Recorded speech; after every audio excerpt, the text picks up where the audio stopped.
Hello everyone, welcome to our video on density. So we've started talking about density just a little bit, and we've been talking about particle diagrams for a little while. And density is a really important component of particle diagrams. So density is literally just how much matter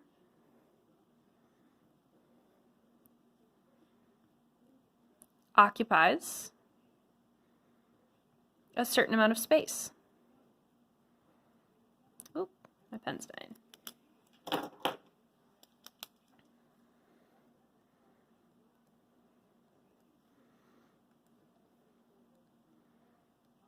So for instance, we'll draw two particle diagrams. So let's say we have, a few little particles kind of hanging out here. Okay. And you can't really look at density just as one component, right? You really need to look at multiple factors. So, let's say this object has, these particles and they're hanging out like this, versus this one has particles hanging out like that. So this one is much denser than this because the particles are much closer together and occupies a smaller amount of space. Okay? Now there's a few different factors that actually influence the density. One is how close together the particles are.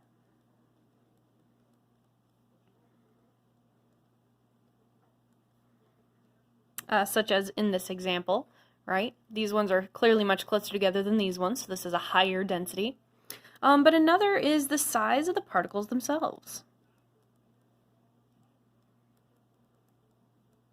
So I tried to make these relatively the same size of particles, but you also could have some instances where you might have the same number of particles, but the size of the particles influences the density as well. See over here, the particles are much larger than these ones, and therefore more close together, even though they occupy about the same amount of space. This one is going to be much denser than this one. Okay? One of the other important components of density is how we calculate it. So just kind of dissecting our definition here, how much matter occupies a certain amount of space? So if you look back at some of the notes from previous videos, perhaps on our units, how much matter, that's your mass right there. Certain amount of space, that's your volume. So you can calculate density by taking the mass of a measured object and dividing it by the volume, or the amount of space that object takes up, and get your density. So let's do a couple of practice problems, because one of the weird things about calculating density is the final unit. So let's say, for instance, we have something with a mass of 5 grams and a volume of 1 milliliter. So 5 divided by 1, that's pretty easy. 5 what? 5 grams? No, because density isn't mass, right? It's more than that. Not milliliters, because it's not volume, it's density. It's actually both. So our unit for density, in this case, is grams per milliliter. That means for every milliliter, the object has 5 grams of mass. Okay, let's do it with a little bit more difficult numbers. Okay, we're going to take something 200 grams and occupies 25 milliliters. Okay, do some quick number crunching. So that would be 8 grams per milliliter. So for every 1 milliliter of this substance, the mass of the object has 8 grams. So we could actually take this another direction too. If we know this is the density of it, and we have 2 milliliters, We'll make this one x. Just plugging this right back into this equation here. And we know that it's 8 grams per milliliter. If it helps when you're doing this kind of backwards calculation, you can just kind of ignore the units. So x over 2 equals 8. Right? Got to multiply to cancel that. X equals 16 grams. So density is quite useful. We can use it to find out the mass of something. It can be used to kind of get you in the ballpark of what substance you might be looking at. It's not quite precise enough where you can say, you know, I know that gold has this density and this measured this density, so it has to be this.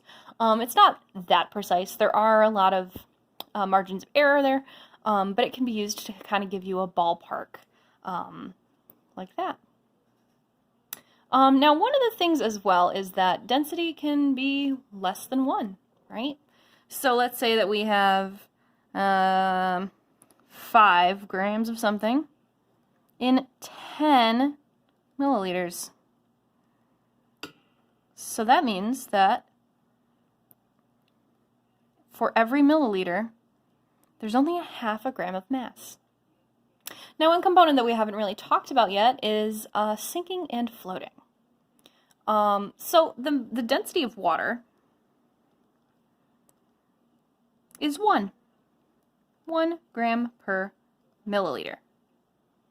Now, a general rule is if something is less dense than something else, it'll float. If something is more dense, then it'll sink. So this substance right here is more dense, so it'll sink. This one right here, again, more dense than water, so it'll sink. But this right here is less dense, so it'll float. And even if you take some of the matter away from whatever this is, the density won't change. Let's say that we take this thing and we cut it in half. Okay, so we have 2.5 grams in 5 milliliters. Okay, so we just took the whole thing, we cut it in half. Its mass is half of what it was, its volume is half of what it was. And if you go ahead and run that calculation really fast, the density is exactly the same. So no matter what size an object is, the density remains the same unless you do some weird playing with energy, but we'll get into that later. The density can't really change that much. So regardless of the size, regardless of what you've really done to the substance, unless you've done something to alter it, the density remains the same. I apologize that this video is a little bit more messy than the typical ones, but I think that is everything. Have a good day, everyone.